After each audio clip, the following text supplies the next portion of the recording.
ሰላም ጤና ይስጥልኝ። ውድና የተከበራችሁ የይዘሾል የዩቱብ ቻናል ተከታታዮች አማንኛውም ሁሉ ሰላም አለሁ። እኔ ክብሩ ይስፋ ለአምላኬ። እንዴት ናችሁ? ደህና ናችሁ ወይ?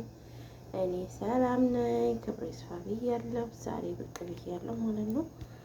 ብቅ ስል ደግሞ በሱማያ ነው ማለት ነው። በሱማያ ብቅ ያልኩት ድሮም የክርስትና እምነት ተከታይ ነበርኩኝ።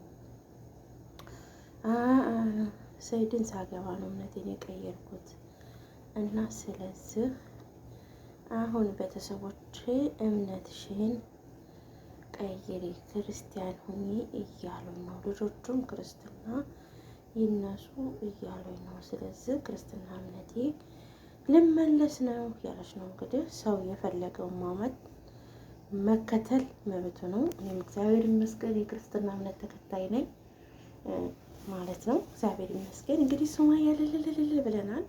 እንኳን ወደ ክርስትና እምነትሽ ተከተልሽ ማለት ነው። እንኳንም ልትከታይ ነው፣ እንኳንም ልትቀይሪ ነው ማለት ነው። ምክንያቱም ሃይማኖቱን እምነቱን ሰው ባመነበት ቢከተል ችግር የለውም። ግን ቤተሰብ አንድ ላይ ሲኖር ችግር ነው። ልጆቹም አብረው መብላት ያምራቸዋል። በቃ አብረው ያው ባህሉን መከተል ይፈልጋሉ። ስለዚህ ደግ አድርገሻል ሱማያ ማለት ነው። እንግዲህ መጨረሻ ሽማል ሱማያ እንግዲህ ድሮም ክርስቲያን ነበርኩ፣ አሁንም ወደዛ ወደ እምነቴ እመለሳለሁ ነው ያለችው። መብቷ ነው ማለት ነው።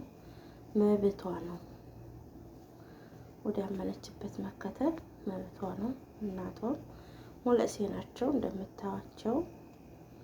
ሁሉም ወንድሜ አንደኛው ወንድሜ ብቻ ነው እንጂ የገደፈኝ ሌሎቹ አልገደፉኝም ብላለች። እንግዲህ ሌሎቹ ቶሎ በይ ልጆቹ የሚጠመቁ፣ አንቺም ልጆቹን ክርስትና ይነሱ፣ አንቺም ተጠመቂ። እኔ ድሮም ክርስቲያን ነበር፣ ክርስትና ተነስቻለሁ፣ ስሜም ሱማያ ሳይሆን አለም ነኝ ብላለች። እንግዲህ ስሜም ሌላ ነው ብላለች። እና ሱማያ እንግዲህ ያሳዘነች ዛሬ ሲሆነት ገጠርም ልቀመጥ እችላለሁ አለች። ያለችበትን ያሳዘነች ደግሞ ምኗ መሰላችሁ? በየመን እያለች ያለችበትን ራሱ ዛሬ ዛኔ ነበር። ዛሬ ግን ሰይድ እንዲመጣ የመፈለግ ይህ ያለችበትን ሆቴል ቁጥር ሁሉ ተናገረች ማለት ነው። ስሙን ሁሉ ተናገረች። አካባቢው እንደዚህ ያለ ዛኔ ያለሁት አለች። ይሄ ምንድን ነው? እንድመጣ ፈልጋለሁ። ገባችሁ? አሁን ሰያው ደግሞ ጥቅልል ብላ ፎንቃ ገብቶላት ተፍ ትላለች ማለት ነው በአዲስ ሚስት። ስለዚህ ግን ያሳዝናል የእውነት። ትናንት ራሱ እሱ አዲስ ቪዲዮ ለቆ በጣም ነው ያናድደኝ። አይ ወንድ ልጅ ነው ያልኩት። እሷ ልጅ ይዛ ተንከራተታለች። እሱ ጠጋ ብሎት አዲስ ይቀርፋ ብሎ ይኖራል። ምንም አይመስለውም።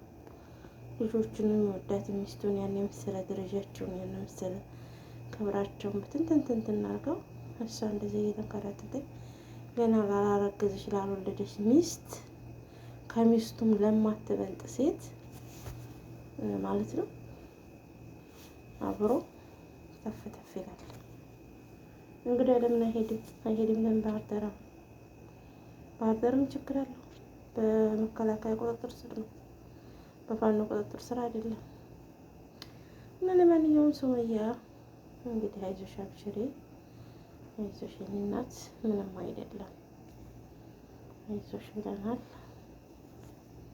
እግዚአብሔር ተቆንሽ ይሆንልሽ፣ ሌላ ምንም አይባልም። እግዚአብሔር ተቆንሽ ይሆንልሽ። እምነትሽንም አጥብቀሽ ወደ አንዱ ያዥ። ልጆችሽን የሚያሳድግልሽ፣ እናትሽን የሚያቆይልሽ፣ ቤተሰቦችሽን ሁሉንም ያቆይልሽ። እንደምታዋት እህቶቿ ጋር ወንድሞቿ ስብስብ ብላ አንድ ላይ ቦስታለች ማለት ነው። እና እንኳን ደስ ያለሽ። ባትጣላ ኑሮ አገሯ አትገባም ነበር። እናቷም እንደምታዋቸው ተደክመዋል፣ ትልቅ ሰው ናቸው። ስለዚህ ሀገሯ መግባቷ በጣም ጥሩ ነው ማለት ነው። ምክንያቱም እናቷን እንደልቧ ታገኛታለሽ ማለት ነው በፈለገችበት ሰዓት። እና የዛሬ ቪዲዮ ይሄን ይመስላል።